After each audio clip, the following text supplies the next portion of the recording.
कर सकते हैं। उसके लिए कोई भी आपके ऊपर कोई भी आपत्ति नहीं है, किसी भी स्थिति में आप ले सकते हैं किसी कहने से। क्योंकि बहुत तो ब्राह्मण लोग, अलग अलग धर्म जाति के लोग मना करते थे कि गायत्री मंत्र नहीं करना चाहिए, लेकिन गायत्री मंत्र वेदों का मंत्र है, जो सबसे बड़ा विश्व का मंत्र है, जिसे बोला गया है महामंत्र। क्योंकि इसका अर्थ भी बताया गया है, जो ये सद्बुद्धि का मंत्र जिसको गायत्री मंत्र बोला गया है। आप लोगों को पता होगा कि गायत्री मंत्र होता है जिसमें बहुत ही लोगों का मतलब बताया गया, बहुत प्रॉफिट होता है, सभी लोगों को बहुत लाभ मिला है। जैसे एक साधु महात्मा भी थे और पंडित श्री राम शर्मा आचार्य है, जिनको गुरु दीक्षा दिया था पंडित मदन मोहन मालवीय जी, जो काशी हिंदू विश्वविद्यालय के संस्थापक रहे हैं। तो उसके बाद में गुरु जी ने क्या किया, सारे समाज में गायत्री मंत्र को फैलाया। उसके बाद में उन्होंने शांति कुंज में गायत्री परिवार स्थापित किया, जिससे लोगों को जोड़ते चले गए। साथ साथ में जितने भी धीरे धीरे सारे लोग सभी लोग जुड़ते ही जा रहे हैं। तो गायत्री मंत्र बोला जाता है कि सबसे बड़ा मंत्र दुनिया का, इससे बड़ा कोई मंत्र नहीं है।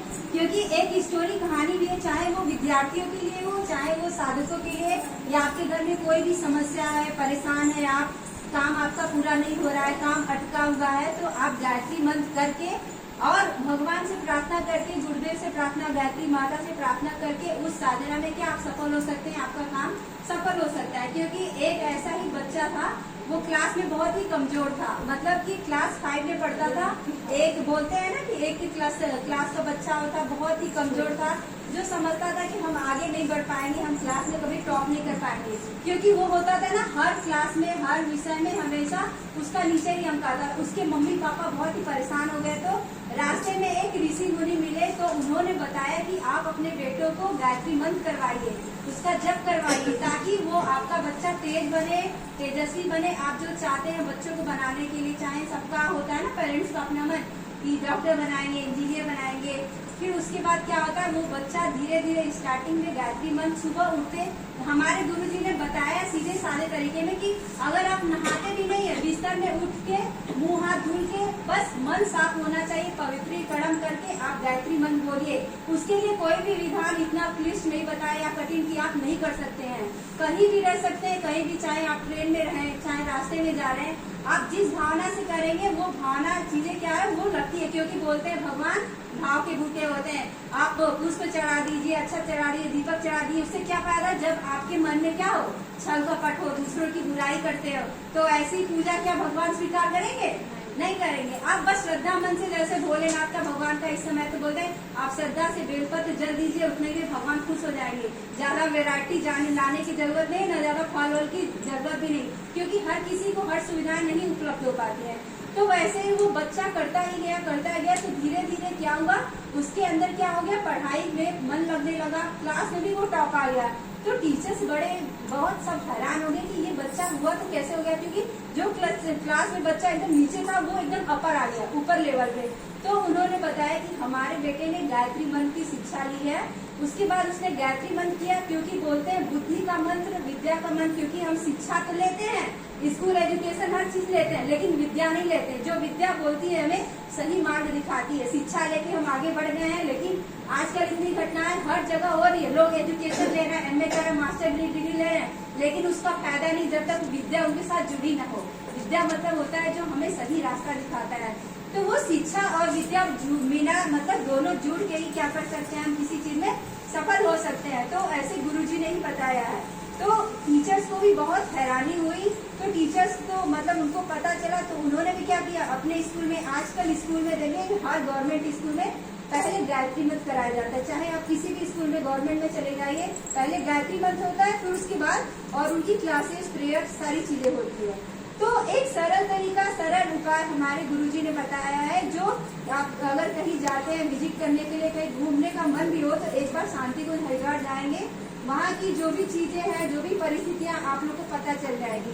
आप घर से ही पहले भगवान से प्रेयर कीजिए, तो उसके थ्रू आप वीडियो ले जा सकते हैं। ठीक है, तो गायत्री मंत्र का मतलब यही हो गया कि सबसे बड़ा मंत्र है, आप उनसे जुड़िए, आपकी समस्याओं का समाधान होगा।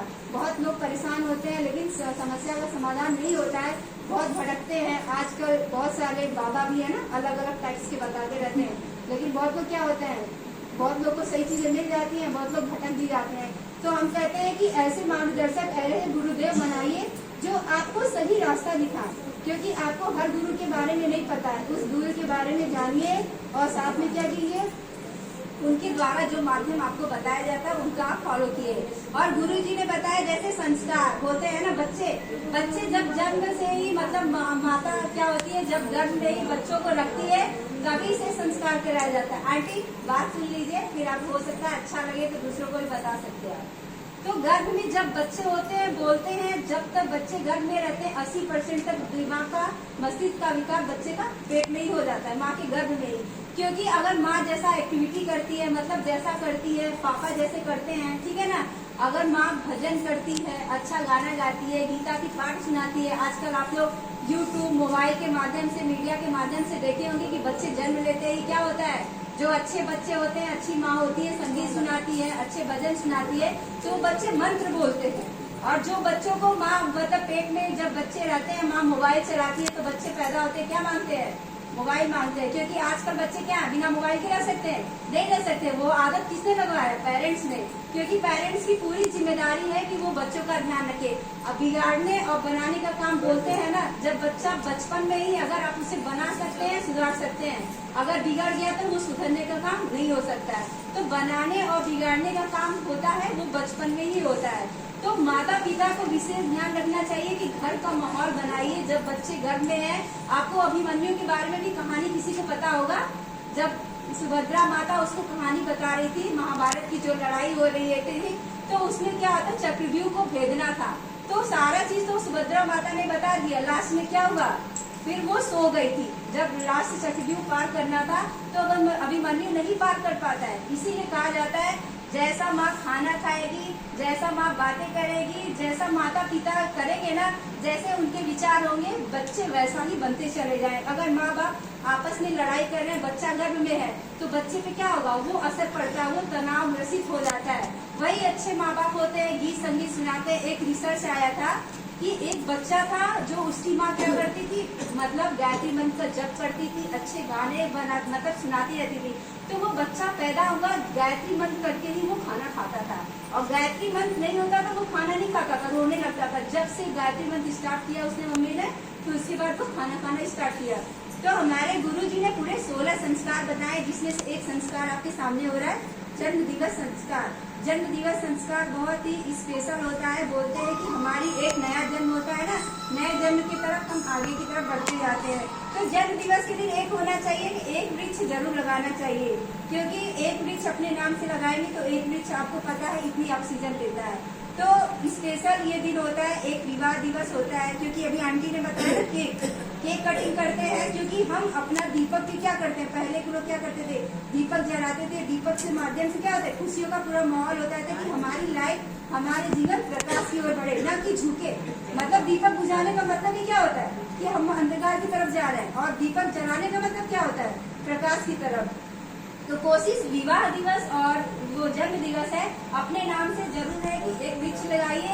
और विवाह दिवस और जन्म दिवस का संकल्प एक यही होता है कि हम अपनी एक बुराई छोड़े, भगवान को अर्पित करें, और एक अच्छाई के, वो भी संकल्प के साथ। और अपने डायरी में नोट करके जरूर रखना चाहिए। छोटे तो नहीं कर सकते, बड़े कर सकते हैं कि हमने ये संकल्प लिया था, क्या हमारा वो टारगेट पूरा है कि नहीं।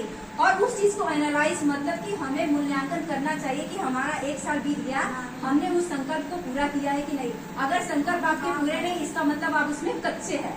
तो कोशिश कीजिए आप अपने संकल्प को पूरा कीजिए। तो 16 संस्कार में गुरुजी ने सारी चीजें बताए, तो इम्पोर्टेंट मैंने आपको बता दिया।